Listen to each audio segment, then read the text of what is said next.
Welcome to Crystal Color Enjoy Life. You're listening to Z Silu.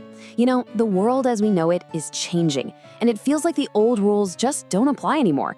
Today, we're going to dive deep into the Economist forecast for 2026 to really get a handle on the new world order that's taking shape right now. So if you want to know how to navigate what's coming, make sure you subscribe and definitely stay with us right to the very end. Okay, so let's get right into it. The big idea for 2026 isn't about some slow, gradual change. Nope.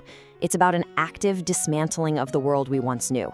The old certainties, they aren't just fading away, they're being deliberately taken apart, piece by piece.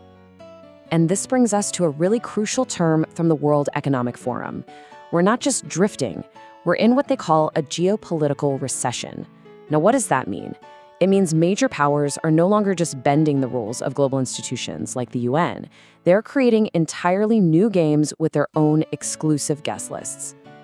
So what does this dismantling actually look like on the ground? Well, The Economist points to 3 new maps that are being drawn right now. And these maps show us exactly where power is shifting and, where the new front lines are forming. The first new map, it's an economic mega region in China. We're talking about the Pearl River Delta, a whole cluster of cities whose population is rocketing past 72 million.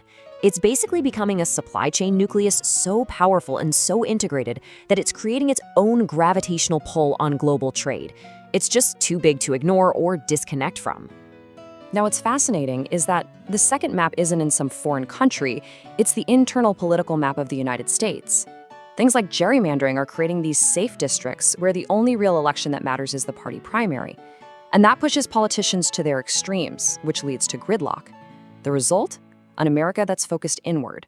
And that creates a power vacuum on the world stage.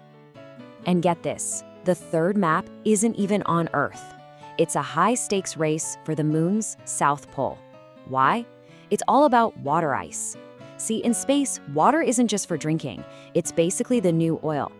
You can split it into hydrogen and oxygen, which is rocket fuel. So whoever controls the water ice, well, they control the gas stations of future space exploration.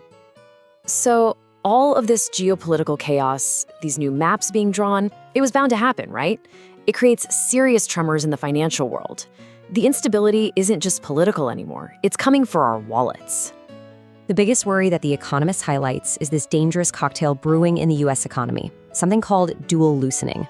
Just imagine, the government spending freely with one hand, while the central bank is being pressured to keep interest rates low with the other.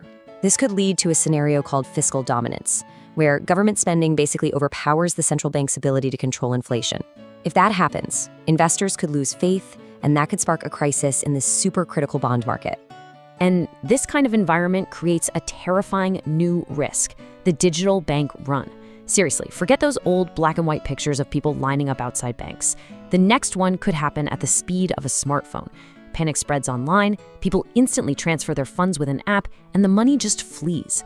A bank's liquidity could literally vanish in a matter of hours, not days, long before regulators even know what's hit them.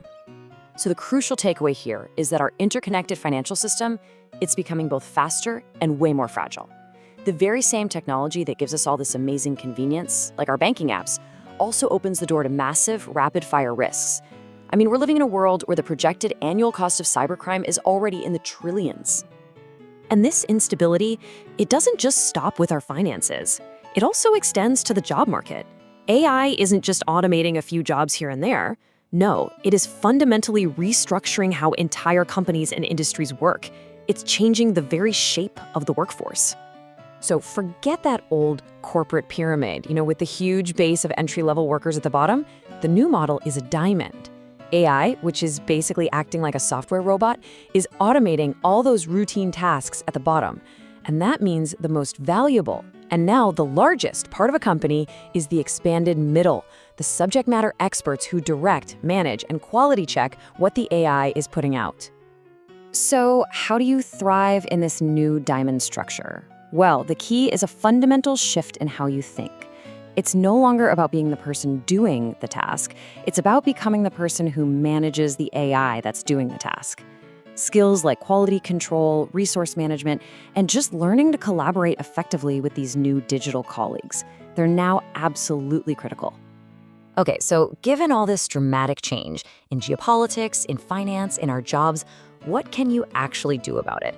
I know it can feel a little overwhelming, but there's a clear blueprint for building resilience for yourself and for your business in this new world.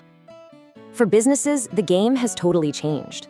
The old mantra was all about efficiency at all costs, right? And that led to these really fragile, just-in-time global supply chains. The new model? It's all about resilience. The question isn't how cheap can we make it anymore, it's how durable and secure is our supply chain. And that means regionalizing, localizing, and just accepting that geopolitical risk is now a basic cost of doing business. And for you, personally, the strategy really has two parts. First, you've got to invest in your human capital. Become that indispensable diamond expert who manages AI, not the person who gets replaced by it. And second, protect your financial capital.